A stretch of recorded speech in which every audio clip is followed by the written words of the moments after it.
Muito bem. Então, nossa disciplina, neste nosso semestre diferente, né? O semestre vai ser um pouquinho condensado, mas teremos aí algumas situações aí para chegarmos ao nosso objetivo final. Muito bem. Então, já me conhecem, aqui é a minha formação, mas vocês já viram no semestre passado, né? Trabalhamos um pouco, foi uns 15 dias, né? Pô, uns 15 dias são as 2 aulas só. 2, 3 aulas. E era uma turma numerosa de vocês, hein? Eu lembro que a Pois sala é. ficava... Porque tinha uma outra sala junto, tinham 3 salas juntos, parece. Era sistema, ciências e análise. Tava junto. Era bem complexa e crítica a situação. Rapaz, lembro no dia do laboratório 101 lá que a gente foi, acho que a primeira vez que a gente foi lá. Ah, sim, do laboratório novo, né? Na primeira aula lá. Primeira ou Seria o segunda nosso... aula? Exatamente. A primeira não deixaram aquele laboratório, parece que não estava pronto, aí ele conseguiu o laboratório, aí a aula parou um pouquinho. Muito bem. A nossa disciplina, então, é gerenciamento e desenvolvimento em banco de dados. Vocês terão aí, usarão alguns conceitos que vocês já tiveram lá da programação em banco de dados, né? Mas, basicamente, o gerenciamento talvez seja um pouco mais diferente. Alguém de vocês já trabalha comercialmente com banco de dados? Administrando, né? Ninguém? Eu acredito que não, né? Todos estão me ouvindo? Sim. Sim, né? Muito bem. Então, nossa disciplina, ela terá então, uma parte de administração, né, do banco de dados.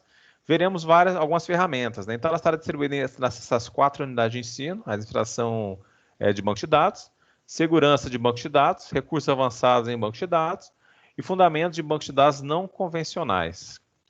Então, nesta primeira sessão, teremos uma parte...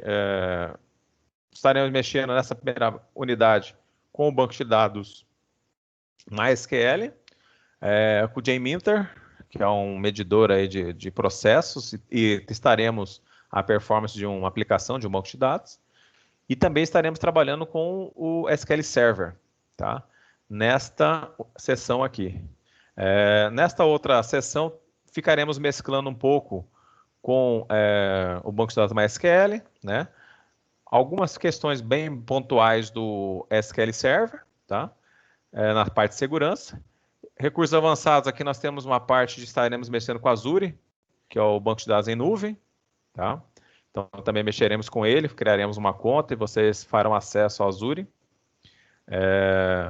E nessa unidade 4, nós mexeremos com o MongoDB.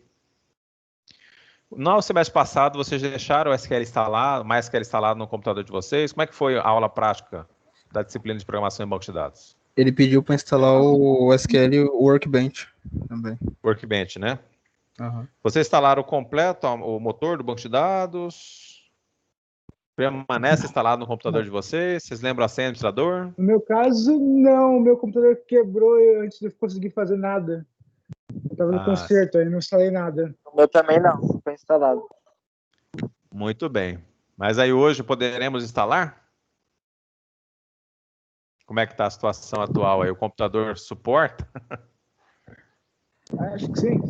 Demorar um tempo. O meu tá tranquilo aqui, professor. Pode ir. Se tiver os links certinho. Conversão. Conversão, link. Certo. Muito bem. Então nós vamos, daqui a pouco, vamos montar o ambiente dessa primeira parte, né, da unidade 1, para que nós possamos trabalhar. Vamos continuar essa parte básica, né? Aqui é o nosso calendário. Então, nosso dia de aula serão todas as terças-feiras. A nossa prova oficial está prevista aí a primeira para o dia 6. Esse semestre vai ter uma questão diferente. Vocês terão essa semana, do dia 12 ao dia 16 de outubro, vocês terão livres aí. Acredito que vocês será a semana da informática, palestras. Vocês não terão aula nessa semana aqui, aí ficará destinado às palestras, né? Depois continuaremos com as aulas. A próxima prova oficial aqui, lembrando que a primeira prova, aquela pontuação de 1.000 pontos. A segunda prova aqui, no dia 1º de dezembro, já valendo 4.000 pontos.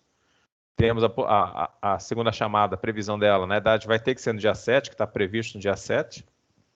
E o exame ocorreria ali no dia 10. As provas, elas seguirão o mesmo modelo do semestre passado. Eu acredito que vocês tiveram com as disciplinas online, todas elas, um período de uma semana para fazer as provas, não foi isso? Sim.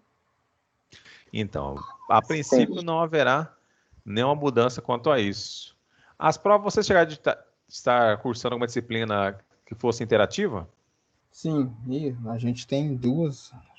Tinha Neste duas. semestre? Acho que é duas ou só uma, não lembro. A prova interativa também ficava disponível uma semana para vocês fazerem ou era, não A era? prova interativa era, a gente tinha que fazer um login com a chave que eles davam lá e tinha um tempo, acho que era limite de 3 horas, se não me engano, para fazer. Ah, era um tempo mais restrito, né? Eu não sei se isso aí também estará sendo aplicado às demais disciplinas. Não, era só a prova interativa mesmo. Só a interativa, né? Mas eu não sei se esse semestre eles vão querer adaptar isso aí também nas nossas provas, né? Mas caso ainda não me falaram nada, né, do que nós conversamos aqui nesse intervalo aí do meio do ano, não haverá mudança. Então a prova continuará ocorrendo aí em uma semana para que vocês venham a fazer. Tá bom. Muito bem. Então, nós seguiremos o livro da Croto. Vocês já conseguiram acessar o AVA? Já baixaram o livro? Ou ainda Não, o meu AVA nem entra. Não está entrando, né? Então, caso vocês queiram, eu posso enviar para vocês por e-mail o livro. Ou mando para alguém do grupo de vocês e essa pessoa encaminha para os demais. Tem como anexar aqui, professor, no chat aqui. Então, no chat, ontem eu tentei anexar e não foi. Vamos ver se hoje ele está disponível aqui. Boa ideia. Manda no grupo mesmo, é mais fácil. Eu vou mandar no e-mail, então, de uma pessoa, depois eu anexo aqui, vamos ver se vocês verão. Tá bom. Qual é o e-mail de uma pessoa que eu posso mandar para vocês replicarem? Kelvin. Oi? Do Kelvin. Kelvin? Coloca aí. Kelvin, Kelvin, KPR. R. Ponto 337 outlook.com. Você vai disponibilizar um link da versão do SQL Bench que você quer baixo ou o quê? Oi? Eu vou mostrar para vocês aqui o site, para que vocês venham baixar. Só para confirmar aqui, então, ficou kelvinkpr.337 @outlook? Isso, .com. Já estarei encaminhando agora. Professor, boa noite. Boa noite.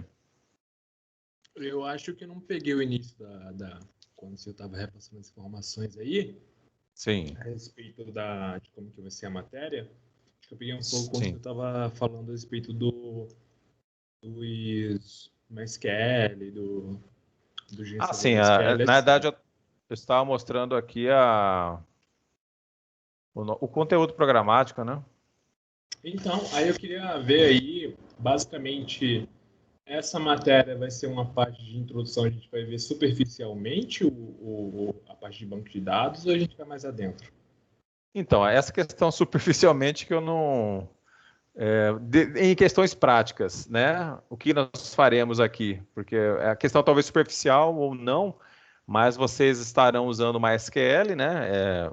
Farão algumas funções específicas da administração de um banco de dados. Usaremos alguns softwares como o JMeter para testarmos a consistência de um banco de dados, ou seja, de um servidor de banco de dados, o número de conexões que ele vem a suportar, né? Estaremos simulando aí o acesso de vários usuários a esse banco de dados para verificarmos se o desempenho dele está adequado ou não, né? Fora isso, também estaremos trabalhando um pouco com o banco de dados SQL Server, né? Aí vocês teriam que instalar também o SQL Server no computador de vocês. Fora essa situação do SQL Server, também mexeremos com Azure, quando formos no tema dos bancos de dados em nuvem. E, além disso, também temos na última unidade a parte do MongoDB. Vocês terão acesso às informações aí pertinentes que estão contidas no material E eu acredito que são informações boas, né? São caminhos interessantes que serão abertos para vocês aí. E aí, por isso que é necessário e muito importante que vocês façam a instalação dos softwares que eu vou estar indicando para vocês nas aulas, para que possamos acompanhar aí. E aí acredito eu que vocês terão uma boa visão aí para poder empregar o que vocês aprenderem nessa disciplina na vida real. Bacana. O senhor vai também abordar sobre como que a gente lida com desespero quando o banco entra em recovery? Então, teremos uma parte de backup e recovery, tá? Agora, temos algumas situações, né?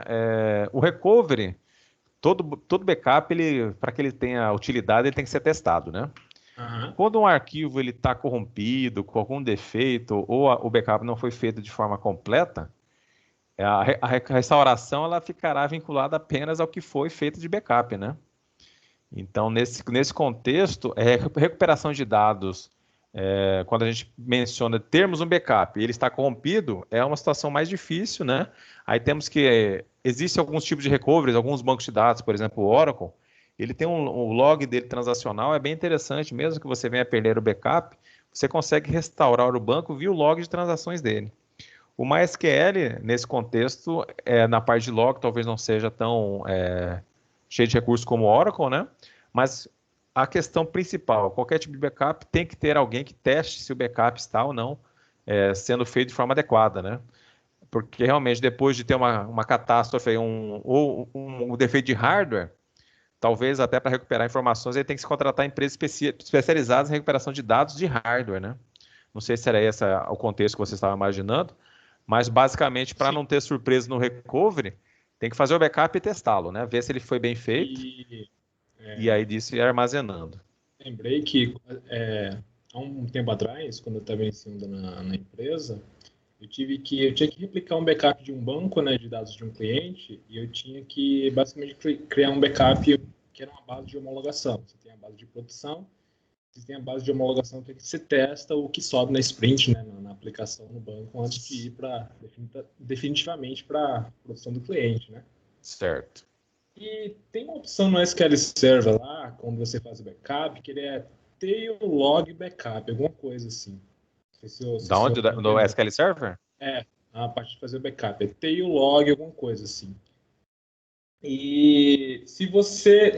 E ele vem marcado por predefinição. Aí eu não me atentei àquilo, fiz o backup lá certinho e fui replicar o banco, né? Fui instalar o banco também na mesma instância. E aí o banco de produção, que foi o banco da origem do backup, entrou em recovery.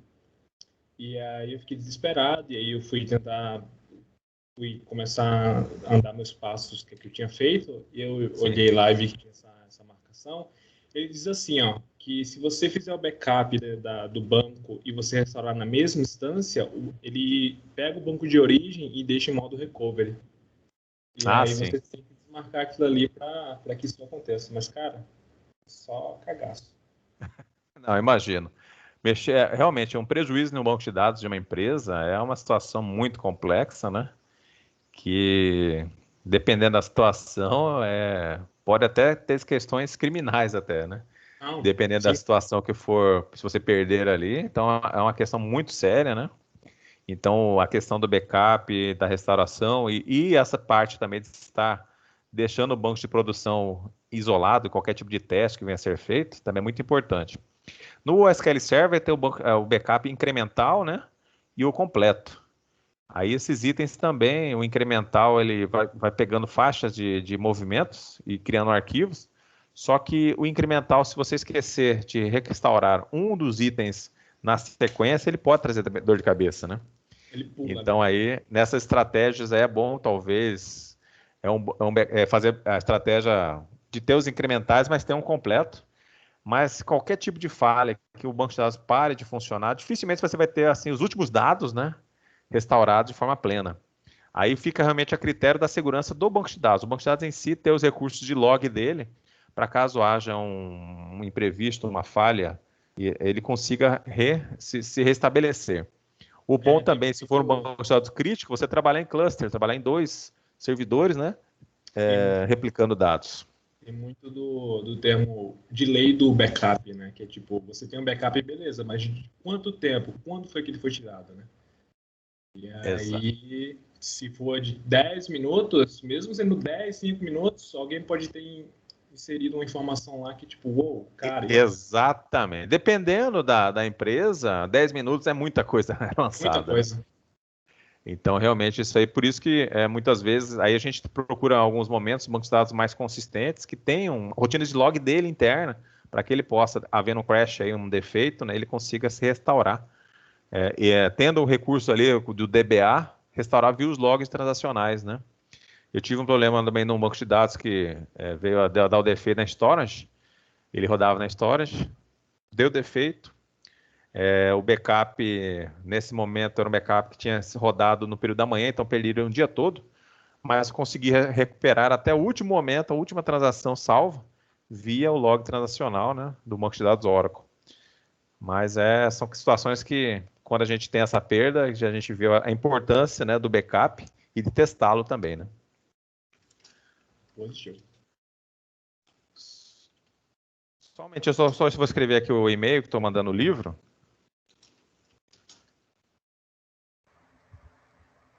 E aí, nesse contexto da nossa aula, então é importante que vocês possam estarem e devam instalar aí os aplicativos, os softwares, né, que nós estaremos usando aqui como protótipo, como modelo de trabalho, né? Caso vocês não queiram instalar diretamente no computador de vocês poderão criar uma máquina virtual, uma VM, né? Para que vocês possam aí, de forma bem tranquila, instalar os softwares. Caso haja algum tipo de defeito, vocês podem eliminar essa máquina virtual, criar outra, né? Para que talvez vocês não mexam na máquina física de vocês. Não sei se vocês têm algum tipo de aplicação rodando no computador particular de vocês, mas evita qualquer tipo de configuração que venha prejudicar um outro software. Já estou anexando aqui.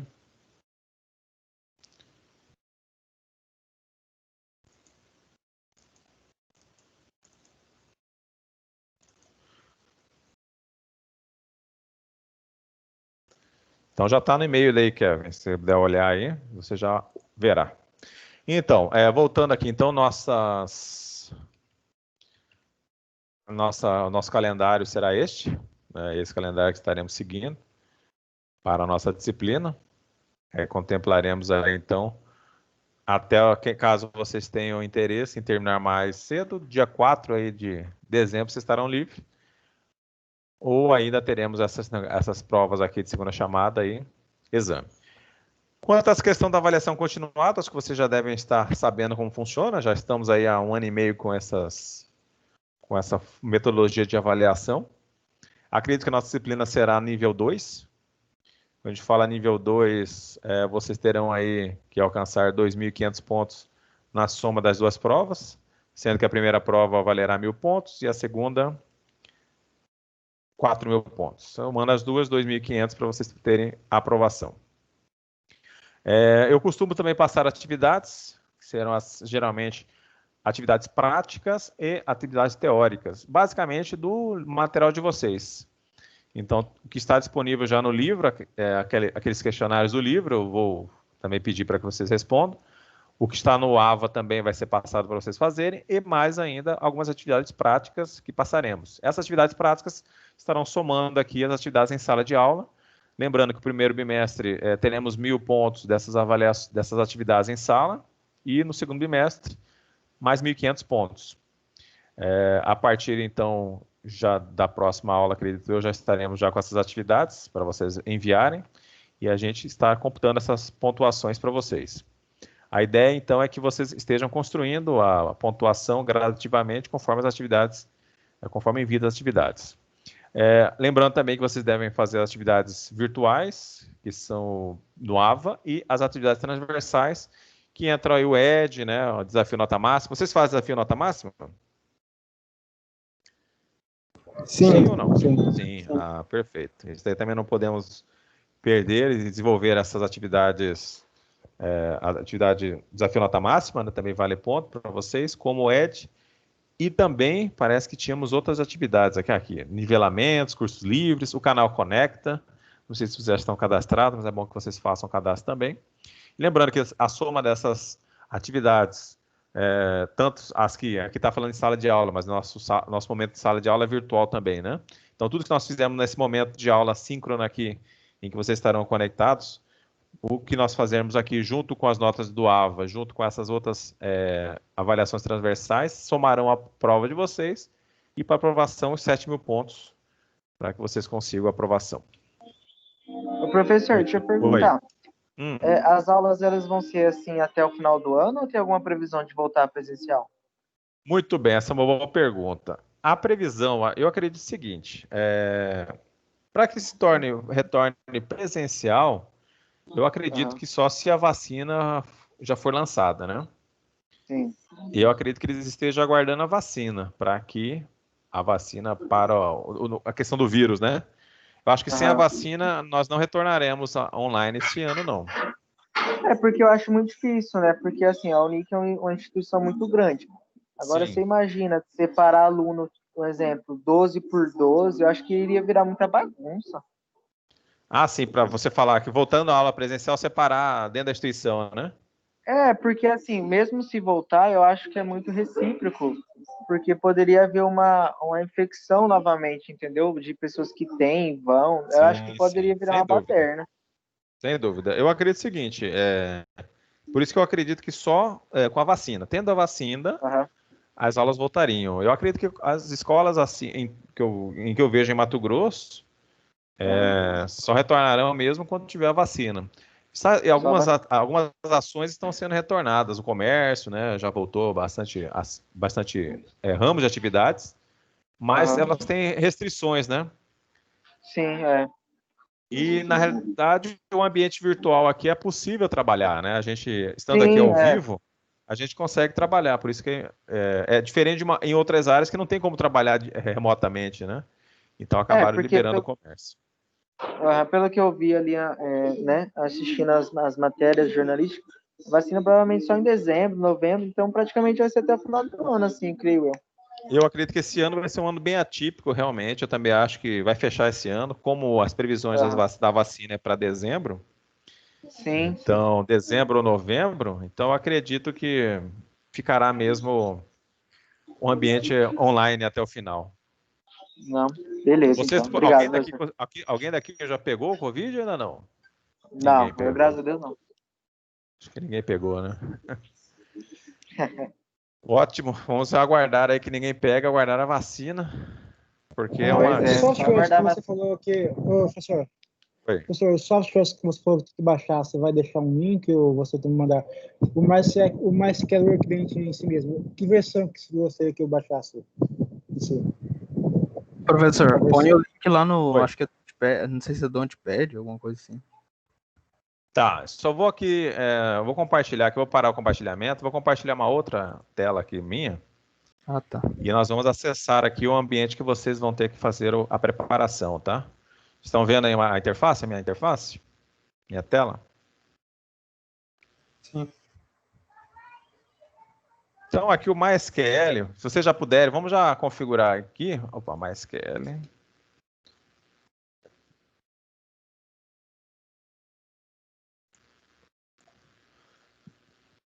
Então, vamos entrar no MySQL, se vocês puderem agora. Vamos fazendo junto, já para deixar o ambiente mais preparado. Já estão ansiosos aí para meter a mão na massa, né? Conseguiram entrar no site? Vocês todos usam Windows? Ou quem usa outro sistema operacional aqui? Eu uso Windows mesmo. Então ninguém usa Linux, nem Mac OS? Não. Então vai ser melhor, porque o Windows, eles criaram uma instalação para o Windows facilitada. Vocês verão aí que será bem tranquilo. Muito bem. Vocês vão na tela aqui do MySQL, todos já acessaram o site aqui do MySQL? Eu já. Já, né? Bom, se vocês só clicarem aqui na opção Download. Na opção Download, então o MySQL em si, existe uma versão paga e existe uma versão gratuita.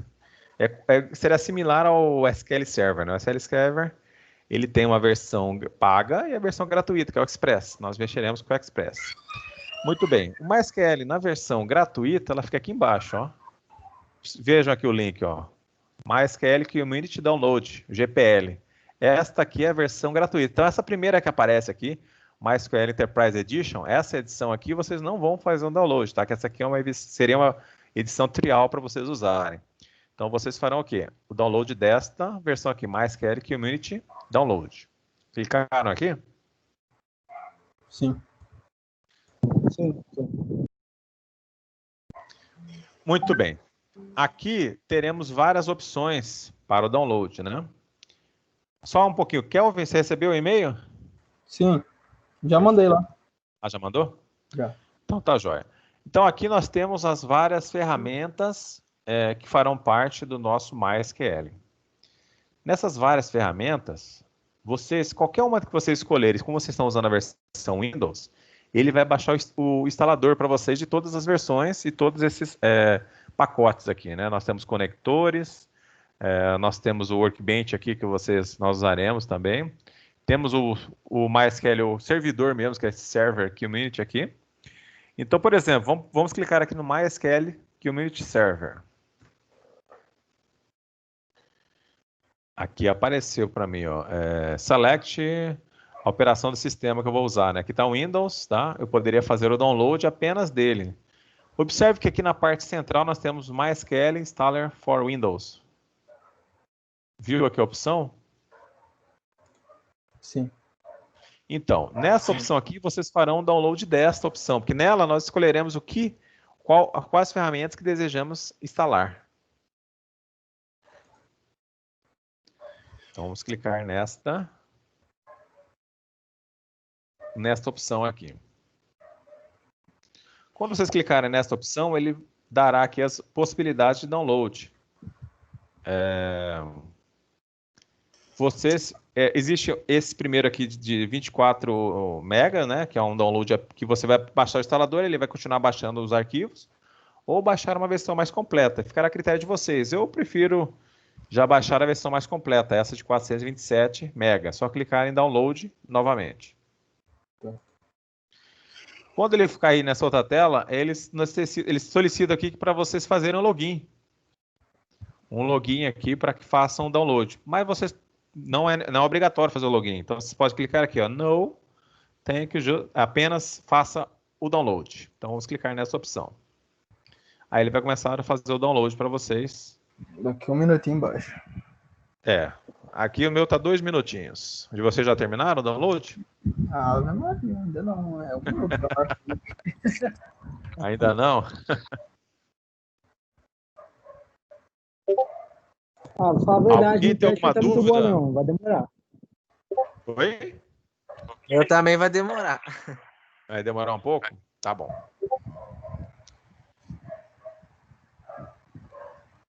Aí, aqui o meu acho que já vai acabar. Foi uma hora aqui. Ave Maria. Aqui, acho que não vai ser essa aula. A aula tá gravada, você acompanha a instalação. 2 minutos. Eu quero minutos, agora 10, até... 9, Alguém de vocês aí já terminou o download? 50 segundos. 58. Tá. demorar uns 12 ou 11 minutos aqui no meu. Vamos fazer o seguinte, compartilha a tela. Quem falou que está faltando 12 segundos para acabar? Aqui eu já estou instalar já. Quem já tiver instalado não precisa, mas compartilha a tela de quem for instalar. Ah, tá. Deixa eu ver como eu compartilho aqui. Funcionando aí? Beleza, está carregando aqui.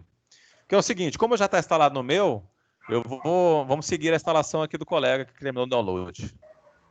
Abre lá seu arquivo para a gente começar a instalá-lo, por favor. Tá trabalhando bem sua CPU aí. É uma máquina virtual? Virtual, né? virtual. Ah, ótimo. Ela dá conta, é um Ryzen 7. Faz sim, aí isso. Aí observe aí as ferramentas que ele está prevendo instalar para vocês aí. Aqui que nós faremos. Essas ferramentas já foram feitos downloads dela, né? Você baixou a versão de 400 MB, né? Isso. Perfeito. Clica ali em ADD lá, Add, lá, né? No botão lá para você adicionar. Aqui à direita, esses botões à direita. Isso. Então, o que vocês farão? basicamente, neste local, nós escolheremos quais as ferramentas que estaremos exigendo a instalação delas. Então, vocês vão instalar, ele já até abriu ali, ó, MySQL Server. Abra o server 8.0, clica no maisinho ali. Já está instalado no seu computador? Acho que você já instalou, né? Não deveria, acabei de baixar aqui. Não deveria. Clica lá no... Volta lá novamente. Abre o... Clica lá no SQL Server. Não, se não, pode manter aí. Mantém aí. No SQL... MySQL Server. Clica na opção aí de cima. No 8. Isso, tá aqui. Tá. Então tá bom. Ele já tá aí, ok. Então vamos agora em... Não, eu posso verificar aqui e instalar ele aqui pra ver. Tá, cancela então aí. Acho que eu também vou ver. Acho que eu tenho esse aplicativo. Pera aí. Já tenho. Por isso que eu achei que... Falei, estranho, já apareceu aí.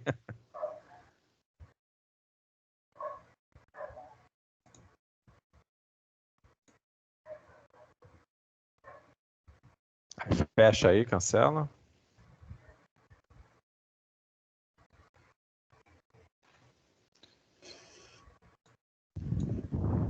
Ah, tá. Aí ele já, então apareceu já a tela para vocês para instalar já o server. Todos aí já estão nessa mesma tela, quem não tinha instalado a aplicação? Sim. Muito bem. Aí a primeira opção ali que aparece já é suficiente, que é a opção de desenvolvedor. Escolham essa opção mesmo, cliquem em avançar, next, isso. Aqui o que ele vai instalar são pré-requisitos para a instalação do MySQL Server. Então isso aí não tem como fugir, ele vai instalar esses 3 itens para vocês. Next. Ok. Eu também tenho. Aí, ó, então, ele instalará para vocês essa gama de software já imediatamente, que vai ser o MySQL Server, o MySQL Workbench, que são os mais relativamente importantes, e nós temos ali o conector J também, que usaremos também para fazer alguns testes. O Sample and Examples também já está marcado, é bom também. Então agora escolha Execute. Aí ele vai instalar um item por item.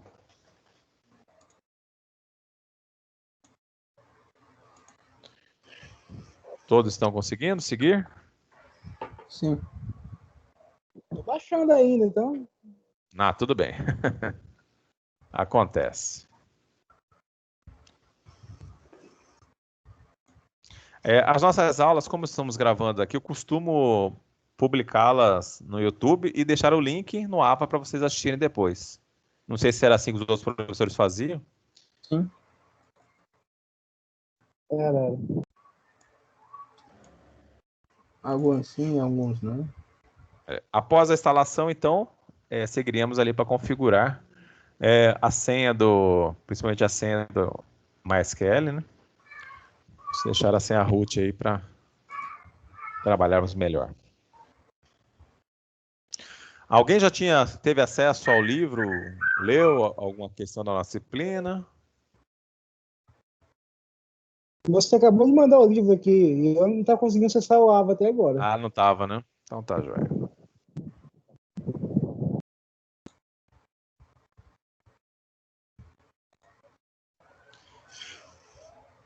Aí repassar. Hoje talvez não estejam todos os colegas aqui, mas repassar para os colegas, né? Para assistirem o vídeo e instalarem o MySQL para que possamos fazer o teste. Nessas primeiras sessões.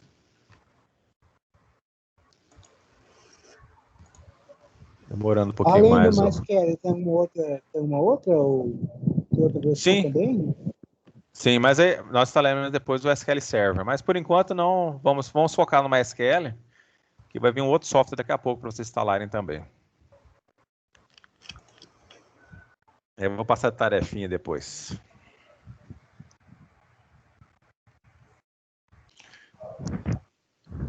Agora deu uma enroscadinha nesse shell aí.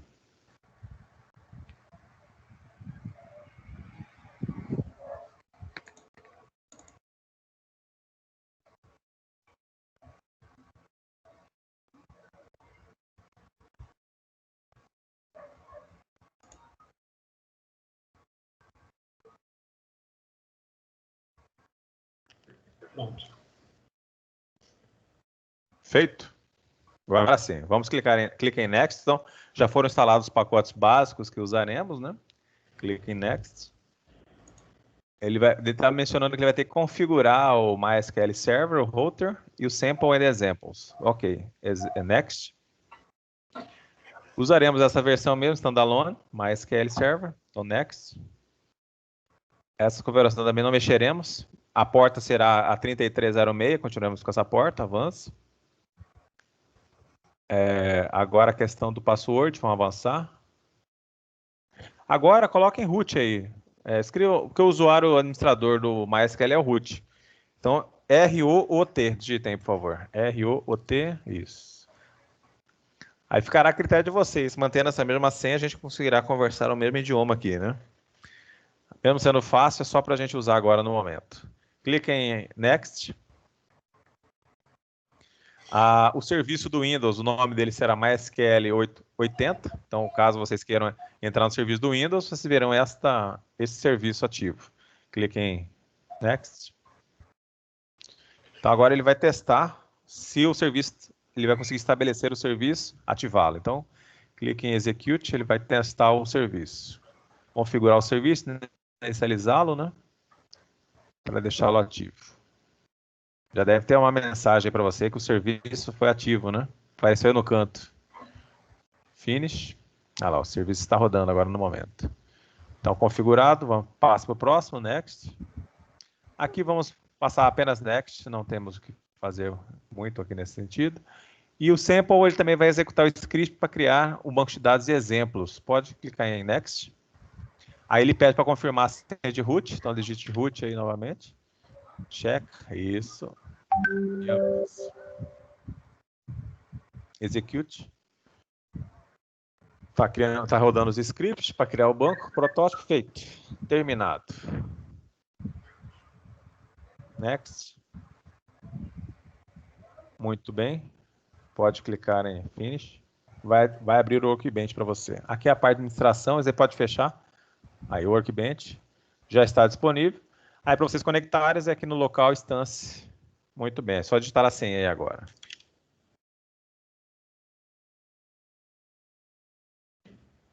Muito bem, todos estão chegando nesse ponto? Conseguiram? O computador do colega foi rápido, né? Ainda tô baixando. Tá com a VM, hein? O meu tá verificando lá os arquivos ainda. Muito bem. Já estão vendo minha tela compartilhada? Sim. Sim, sim. Vou abrir aqui o Workbench. Então, aqui apareceriam as várias conexões disponíveis, né? Então, no caso aqui, temos a conexão que vocês acabaram de instalar, similar à de vocês. Vou clicar aqui para conectar. Aquela parte de protótipo são esses esquemas que foram criados aqui. Já estão criados para vocês. Então, a partir daqui, a gente consegue fazer alguns testes, né? Eu vou fazer o seguinte, vou criar aqui um pequeno banco para a gente testar o funcionamento do mesmo e até deixá-los aí, relembrá-los aí da programação em banco de dados, né? Muito bem. Então, vocês como fizeram a disciplina, né? Como é que a gente faz aqui para criar? Via script. Quero criar um banco de dados aqui. Como é que eu faço? Quais scripts eu tenho que fazer, digitar aqui? Lembram?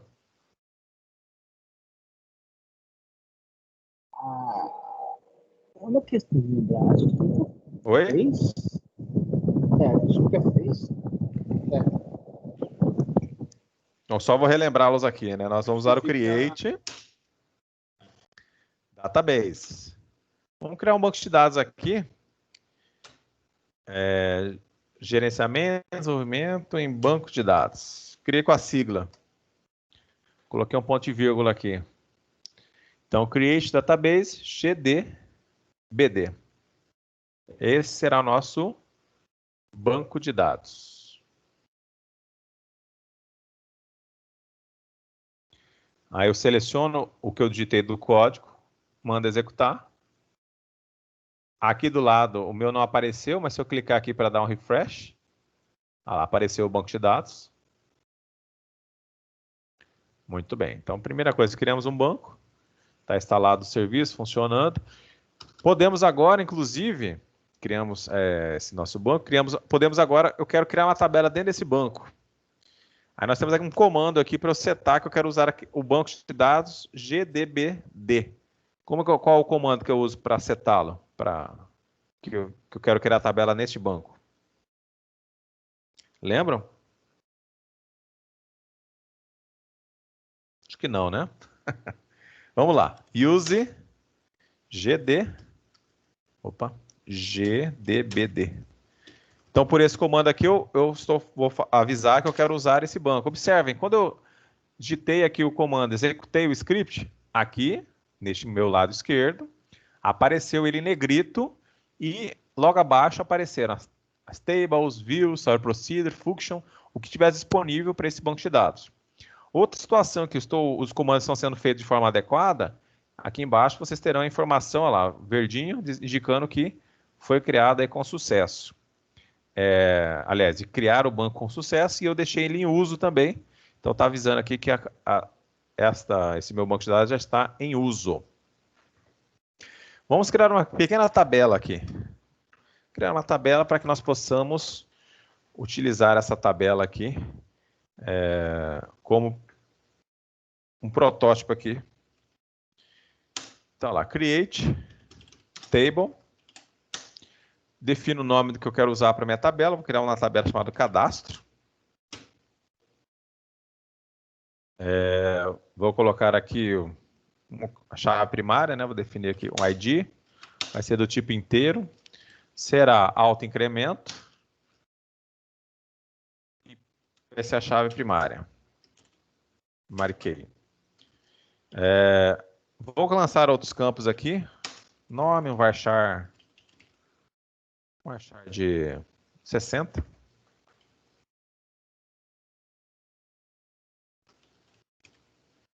O endereço. Um varchar aqui de 80. Vamos colocar aqui o número. Tipo inteiro. Telefone.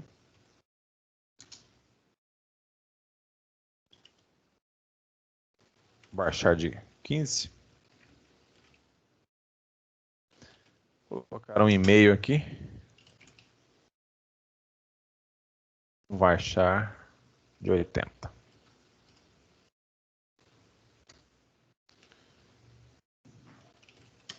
Cidade, não sei se vocês... Cidade, vou colocar um varchar de 20. E vou colocar um valor default. Não sei se todo mundo mas vou colocar um default aqui. Cuiabá. Data do cadastro.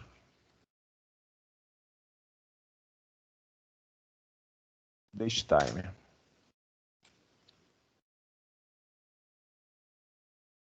Default será a hora atual. Date a hora atual.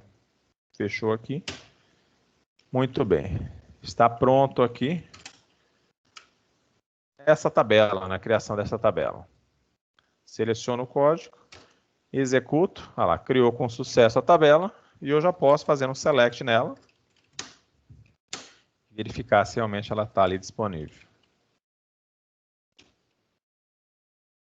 A princípio, não tem nada lançado nela. Conseguiram fazer esse protótipo? Fizeram essa tabela aqui? Criaram?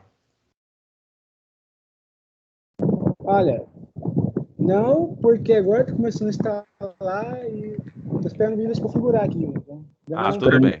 Eu estou esperando ele iniciar só agora. Tá joia. Estou acompanhando, professor. Consegui aqui Perfeito. fazer. Muito bem, então aqui vocês apenas para que nós pudéssemos criar um protótipo, então criamos um banco, testamos aqui, criamos o banco, setamos ele como padrão para uso neste momento, e em seguida Criei uma tabela aqui, cadastro. Depois fiz um select apenas para verificar se os dados foram lançados corretamente. Aliás, se foi lançado, não, se está ativa a tabela, né? Foi criada. Até inclusive aqui, se eu der uma atualização no meu lado esquerdo aqui nos esquemas dos bancos de dados, aparece o table aqui com uma setinha apontando aqui, tem uma tabela aqui descrita nesta opção. Então, a partir disso aqui, eu já posso criar aqui os comandos. Nós usamos aqui um comando DDL, né? Lembrando aqui, ó, DDL, DDL, DQL, DQL, e agora vamos usar um comando DML. Lembra do subconjunto DML?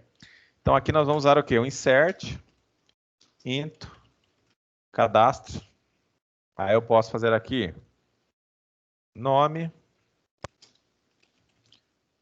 endereço, número, telefone, e-mail, cidade, data de cadastro, não, cidade também não vou. Vou só alimentar esses campos. Values, Fernanda.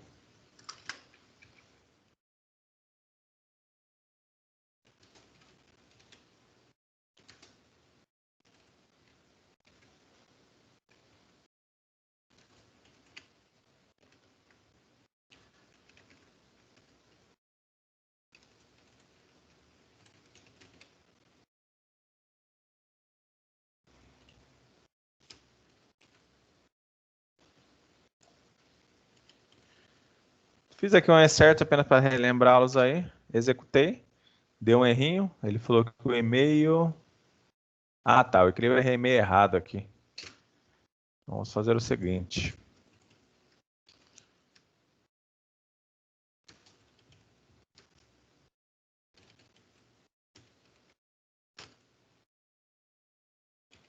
Tinha criado o e-mail com a informação errada. Pronto. Aí lançamos. Agora, se eu fizer um select, automaticamente os dados aparecerão ali disponíveis para consulta. Muito bem. Então, isso aqui. Se quiserem registrar aí.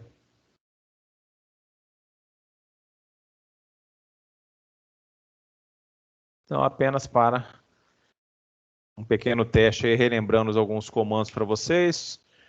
Comandos da linguagem SQL, né? Na linguagem SQL tem os subconjuntos, aqui DDL, né? Linguagem DDL, definição de dados. De consulta, DQL. Eu só queria saber, só uma perguntinha rápida aqui. Eu queria só uma perguntinha. Por que quando você escreveu drop table de cadastro, o e-mail começou a funcionar novamente? Eu não entendi. Por que quando você escreveu drop table, cadastro, o e-mail começou a funcionar? Eu executei o drop table aqui porque eu tinha criado o e-mail errado. Tinha colocado a palavra e-mail com EN, meio. Aí eu apaguei a tabela, como não tinha nada. Dei um drop na tabela, apaguei. Recriei a tabela aqui. Apliquei um create novamente. Só para que pudéssemos aí utilizá-lo aí, utilizar o e-mail correto, né? A nomenclatura correta, como foi aplicada aqui. Certo. Entendi agora.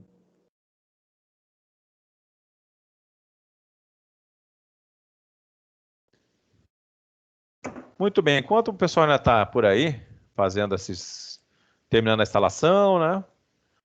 Eu vou cortar essa tela aqui. E vamos compartilhar outra aqui.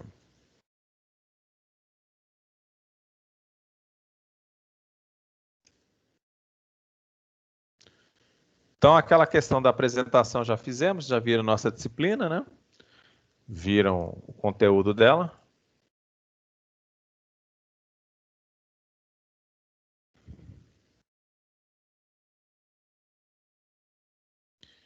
Então, vamos seguir aqui na apresentação enquanto o pessoal está terminando de instalar. Vamos seguir aqui na nossa aula. Então, a aula 2, nossa, já estaremos trabalhando aqui nesse início agora com a seção 1.1. Tá? A seção 1.1 do livro que eu acabei de mandar para vocês.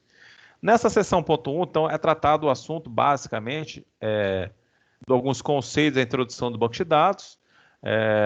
Então, o conceito do banco de dados, ele remete à década de 1970, quando foi criado, com o objetivo de facilitar as aplicações, a gerenciamento de vários conteúdos que estavam sendo armazenados em bancos de dados separados, né? Mencionávamos o seguinte: cada sistema tinha seu método e mecanismo de armazenar as informações que estavam sendo trabalhadas. Então, os bancos de dados contemplavam vários arquivos. Então, cada unidade de armazenamento, que é o conceito nosso de uma tabela, existia um arquivo específico para cada um desses itens. Então, nessa década de 70, iniciou-se aí o conceito de estar trabalhando em um projeto, um banco de dados real, né? Então, lá, um banco de dados é uma coleção de dados relacionados. Depende, né? Esse banco de dados, essas definições aqui, né, são mais vinculadas ao banco de dados relacional. Vocês sabem que hoje em dia nós temos outro tipo de banco de dados, o banco de dados não relacional. Então, quando a gente fala do banco de dados não relacional, estamos mencionando o banco de dados no SQL. Então, basicamente, os bancos relacionais, todos os bancos relacionais usam a linguagem SQL.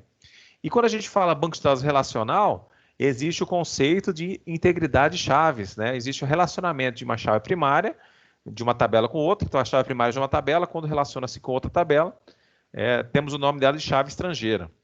Então, essa chave estrangeira faz com que tenhamos controles para que possamos alterar o registro pai, por exemplo, excluir algum registro que esteja relacionado a outros, podemos configurar para que o banco de dados impeça essa exclusão. Ou até mesmo, caso tenhamos interesse, que quando excluirmos um item, ele propague excluir todos os itens relacionados a eles. Vamos lá, fazendo um exemplo prático, né? Então, vocês estão cursando o curso de análise e desenvolvimento de sistemas, né? Todos vocês estão cursando esse curso, correto? Tem sistemas aí de informação aqui, né, professor? Ah, tem gente de informação aí? Na hora de escolher Sistema de informação. o setup, para ir no full ou no default mesmo? Oi? Se não for escolher o setup, é poder ir no full ou no default mesmo? Mais quero. Eu compartilho essa primeira opção, developer. Developer isso, a developer. Eu não tinha entendido. O seu microfone, ele oscila um pouquinho. Parece que ele baixa de vez em quando. Aí eu não tinha escutado, mas já o colega já ajudou, né? Muito bem. Então, voltando aqui, o conceito que vocês estão fazendo um curso na Unic, conforme as coisas caminharem, se formarão, né, no que vocês estão cursando. Então, o conceito é o seguinte: imagine que, por algum motivo, alguém no corpo da Unic queira apagar o nome de vocês, apagar o cadastro de vocês no sistema da Unic, né? Então, esse sistema não deixará excluir o cadastro de vocês, porque vocês estão correlacionados a uma história escolar. Então, vocês já cursaram algumas disciplinas, tem lá as suas notas, então não poderá mais ser excluído esse registro, porque vocês estão relacionados a um histórico escolar. Então, quando passar um período aí, daqui no futuro, caso vocês necessitem, daqui a uns 5, 10 anos, irem lá na Unic para buscar o histórico escolar de vocês, eles vão conseguir imprimir o histórico escolar, vai aparecer as disciplinas, quais vocês cursaram, a nota, o período que vocês cursaram, então todas as informações ficam correlacionadas à identificação do cadastro de vocês. Então, quando a gente fala relacionamento, é isso. As várias tabelas serão relacionadas, esses índices controlarão aí para que não haja exclusões incorretas de um registro em outro. Como mencionei, quem está administrando o banco e quem fez o projeto do banco pode até prever que, caso haja exclusão de um registro que esteja relacionado a outro, que a exclusão seja completa, mas eu ainda não encontrei ninguém que faça esse tipo de mecanismo, que excluindo um dado vá apagar a outros, né? Então, todas essas informações que geralmente estão contidas no banco de dados, elas possuem significado implícito, né? Então, em alguns momentos, dependendo do contexto que vocês estarão trabalhando, por exemplo, um banco de dados acadêmico, ali nós encontraremos informações vinculadas a disciplinas, a cursos, né? A carga horária, a notas. Então, é um conceito que acharíamos dentro desse banco de dados acadêmico. Então, todos esses conceitos estariam ali implicitamente relacionados. Então, essa aqui é uma imagem, basicamente, do que temos como o conceito de banco de dados, né? Então, nós temos aqui o sistema de banco de dados. Até aqui está mais até coerente, essa parte. Aqui nós temos um sistema de banco de dados. Por esse sistema, não necessariamente é o SGDB. Então, qualquer sistema que hoje venhamos a utilizar, comercialmente, né, no meio acadêmico, até o nosso próprio AVA, ele contempla uma interface em que os programadores usuários vão estar aí fazendo suas interfaces com o banco de dados em si. Então, muitas vezes, o programador, ele terá acesso até mais, não haverá vamos dizer assim, já acessará diretamente o SGDB. Mas, em alguns momentos, os usuários e o programador farão acesso a uma camada destinada à aplicação. Então, essa camada de aplicação faz acesso ao software gerenciador de banco de dados. Aqui, nesse software gerenciador de banco de dados, vocês poderão aí relacionar ao MySQL, que acabamos de instalar. Além do MySQL, o SQL Server, Oracle, PostgreSQL, né? Temos também o Interbase, DB2, temos uma gama de bancos de dados relacionais. Até o próprio Axis, né, do pacote Office, é um banco de dados mais simples, mas também contempla alguns recursos de SGDB. Temos aqui, então, dentro do SGDB, mecanismos que estarão processando as consultas, armazenando essas informações em arquivos, né? Esse SGDB, geralmente, ele está inserido dentro de um sistema operacional. Então, é o sistema operacional, basicamente, que vai estar organizando o que estará sendo salvo em disco, né? O que ficará realmente, de fato, salvo nas aplicações. O disco que eu falo é não só o disco, os HDs convencionais, os HD SAS de servidor, mas também os próprios SSD, o disco sólido, né? Que já estão sendo bastante empregados. Então, os princípios básicos de um banco de dados, então, para que podemos considerar como um meio eficiente de armazenamento de dados, né? Podemos considerar que os princípios básicos de um banco de dados remetem-se à redundância, evitar a redundância, né? Não ter a parte de inconsistências e ter integração plena. Quando a gente fala de redundância, isso também podemos relacionar quando estamos trabalhando com banco relacional, o projeto de um banco de dados ele terá que ter esse controle de redundância, evitando aí estar salvando dados de forma repetida em locais que não há necessidade. A inconsistência é quando você vai procurar uma informação que esteja relacionado aí, por exemplo, uma nota tem que estar relacionada a algum acadêmico, né? Se eu encontrar lá uma nota sem nenhum acadêmico, isso é uma inconsistência. E integração é que possamos aí, dependendo da situação do relacionamento, possamos aí, num cadastro, atualização de uma ficha cadastral, já atualizar ali todo o histórico deste acadêmico, usando como exemplo do sistema acadêmico. Esse daqui tudo vocês lerão depois, tá? Só vou dar uma conversada inicial com vocês para que possamos fazer o teste aí do que vocês acabaram de criar aí no banco de dados. Então, a característica básica... Oi? Alguém falou alguma coisa? Estou tendo um probleminha aqui na hora da instalação. Eu estou tendo um probleminha aqui na hora da instalação, mas pelo fato que eu estou checando dois requerimentos aqui que estão manualmente, eu não sei o que fazer agora, porque eu não sei o que fazer agora. Como é que é, Henrique? João Henrique, eu não escutei direito. Falando que eu tenho que instalar manualmente dois recursos aqui, que seria Python 8.0.2.1 e o Visual Studio. Tá, você clicou em Execute, são os pré-requisitos. Quando você clicou em Execute, ele não avançou? Eu cliquei em Execute, instalou quase tudo, só instalou só esses dois. Não tem um negocinho verde nesses dois. Mas ele deu uma mensagem de erro que não conseguiu instalar? Não, dá para ir next, só que se eu clicar aqui nesses dois aqui, tá falando aqui, ó, peraí. Enfim, falando que tá instalado aqui, não deu pra checar aqui. Eu não sei, aqui. Compartilha a tela então, hein?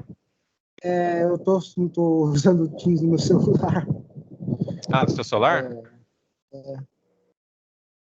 Mas tenta dar um next aí e você concluir a instalação e tenta abrir o Workbench, vê se ele vai abrir o Workbench para você. não tô deixando mudar isso. Tenta aí, daí qualquer coisa você me fala novamente. Muito bem, então voltando aqui. Então a característica básica para que nós possamos considerar um SGDB, né? Ele tem que ter a possibilidade de que nós possamos, dentro de um projeto de banco de dados, criar uma definição dos dados, a construção, manipulação e compartilhamento das informações. Então, quando a gente fala em um banco de dados, até temos aqui nessas outras funções, temos uma questão interessante, administrar os metadados. Quando a gente estuda o banco de dados, vocês verão que muitas vezes o banco de dados em si, as informações que estamos armazenando, elas estão salvas em tabelas do sistema. Então, essa questão de metadados é uma estrutura que guarda a sua própria estrutura. Seria uma questão assim, que teremos que fazer uma analogia que as próprias configurações deles, todas as informações são armazenadas de tabelas, de procedures, de view, todas elas são armazenadas em estruturas como se fossem tabelas também. Então, é possível aí, é uma questão de um conceito que você pode, então, é uma estrutura, ele tem que ser possível a escalabilidade de você adicionar novas estruturas a ele em estruturas que a gente vai usar futuramente. Então, é uma questão meio complexa, mas a ideia é essa, que tudo que a gente vê dentro do banco de dados aqui estamos vendo em forma de tabelas.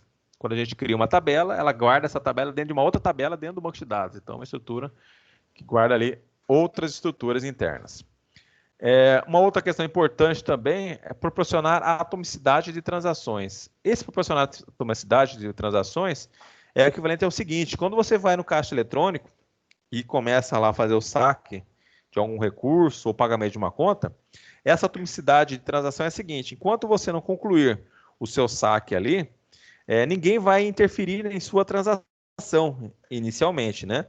E caso haja alguma interferência, por exemplo, o caixa eletrônico venha a dar algum defeito, o importante é que, se o recurso financeiro não foi ejetado no caixa, que o saldo da sua conta não seja baixado, né? Então, tem que garantir que a transação seja concluída se ela for concluída ou não, que ela volte ao estado original e que nenhuma outra transação atrapalhe de vocês.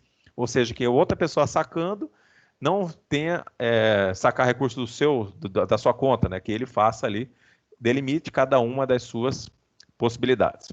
E além dessa questão importante de armazenar e restaurar dados, né? A parte do backup também, os SGDB também tem que ter o recurso do backup para que possa aí trabalhar de forma mais adequada. Muito bem. Então, basicamente, essa aula era bem simples, mas o que ela tem de bom nessa aula aqui é esse JMeter. O JMeter, você já ouviram falar desse software? Esse software, ele, na realidade, ele monitora a escalabilidade, ou seja, ele vai verificar conosco se as aplicações, se o banco de dados suporta ou não, tem capacidade de suportar um grande volume de acessos simultâneos e alguns comportamentos, como inserção de dados em massa, entre outras situações. Como é que está o pessoal da instalação aí? Todos conseguiram instalar? Só tendo um problema aqui que eu tenho que baixar Visual Studio Python manualmente. Mas você conseguiu baixá-los? Ou ele não está deixando a ferramenta baixar? Eu vou baixar aqui agora.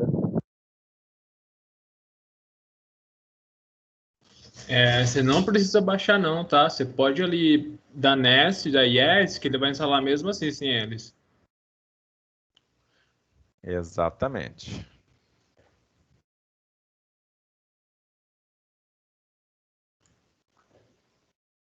Então foi. Foi, né? Deixa eu dar execute aqui agora.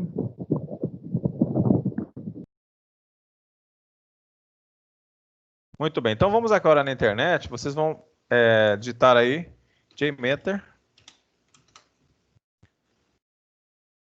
Ele é um software da Apache. jmeter.apache.org.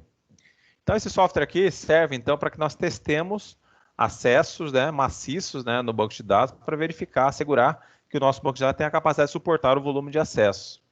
Então, quando a gente, um dos passos de você mencionar que você está administrando o banco de dados, você tem que saber o quanto ele suporta, né, de demanda, o que ele pode suportar ali, qual o volume de dados que ele vai estar trabalhando de forma adequada. Muito bem. Então, nesta tela aqui, todos já abriram a tela do JMeter, o Apache aqui? Não, espera só um pouquinho. Tá.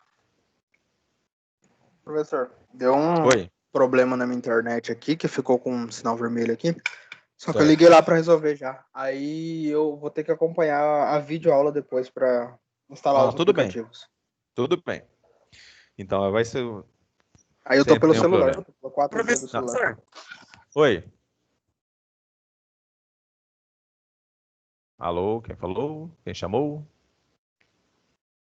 Oi. Ah, perdão. Agora a internet voltou. Eu tô aqui no instalando, é o MySQL Server o 8.0, né? Lá na primeiras 8.0, é etapas isso, da instalação. 8.0. Isso.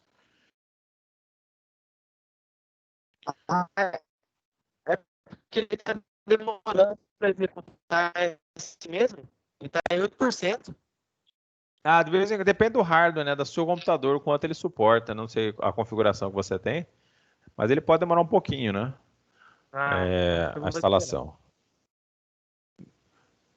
Muito bem. Então, quem já está lá na interface, na nossa tela lá do JMeter, vamos aqui fazer o seguinte. Vamos clicar aqui na opção de Download Releasing. Visto aqui Download Release? Então aqui, ó, caso vocês queiram depois ler, né, para que serve o JMeter, ele pode até, além dele testar a integridade do banco de dados, assim, de capacidade, volume de acesso, ele também consegue testar as aplicações, tá? Vocês podem fazer uma aplicação web. Ah, eu quero testar se essa minha aplicação, se meu servidor suporta um estresse aí. Eu vou fazer que hajam 150 usuários conectando, né, requisitando do meu site, né? Então eu posso usar o JMeter para fazer esse balanceamento de carga e verificar se realmente meu site suportará ou não acesso simultâneo de várias pessoas. No banco de dados, aí o objetivo aqui é testar acesso simultâneo e também o que nós fazemos no banco de dados? É fazer solicitações de consultas, de inserção de dados, verificando aí se ele vai trabalhar de forma adequada nesse contexto. Vamos clicar aqui em Download, Release. Como vocês estão usando a versão Windows, vocês vão clicar aqui em Apache, JMeter, hífen 5.3.zip. Cliquem nessa opção aqui. Ele é pequeno, 67 megas.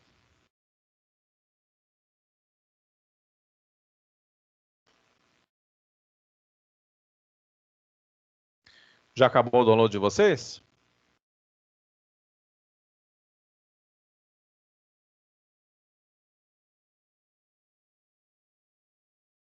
Qual que você clicou, professor?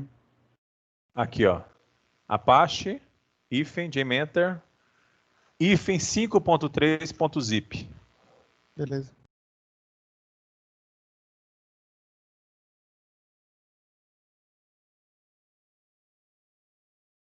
Vou mentir não, minha internet está muito instável e vai demorar uns 3 minutos.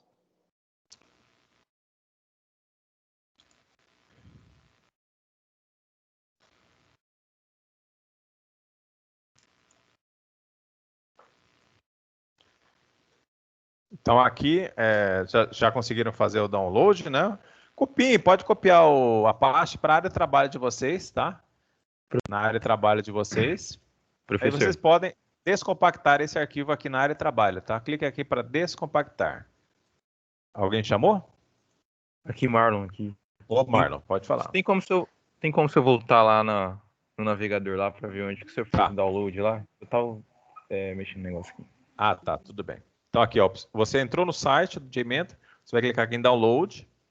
Em Download, você vai escolher a opção aqui do binário, né? Apache JMeter 5.3.zip. Ok. Só isso? Só isso. Aí fez o download. Depois do download, ele deve cair lá na sua página, na sua pasta download, né?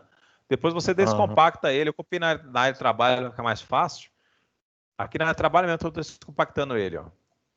Além disso, precisamos que esteja instalado para funcionar o JMeter o Java, JDK. Vocês têm o JDK instalado no computador de vocês? Não tem o Java, não. Não tem, né? Então, vamos lá. Outra coisa farão download agora. JDK. Aqui vocês terão que fazer agora o cadastro lá na Oracle, tá? Vocês clicarão aqui, ó. Observe, ó. Digitei aqui JDK no navegador, no Google. A primeira opção que apareceu aqui, Java SE Developer Kit 8. Viram aqui? Nesta opção, vocês vão clicar nesta opção. Nessa opção, vocês escolherão aqui esta última aqui, o Windows. O meu, no caso aqui, tem que ver se o Windows de vocês é 32 bits ou 64 bits. Se for 64 bits, vocês clicarão nessa opção aqui, JDK 8U261 Windows x64.exe. Farão download desta versão.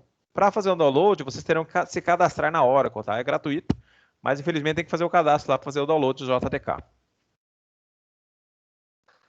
Beleza? Vamos fazer o seguinte.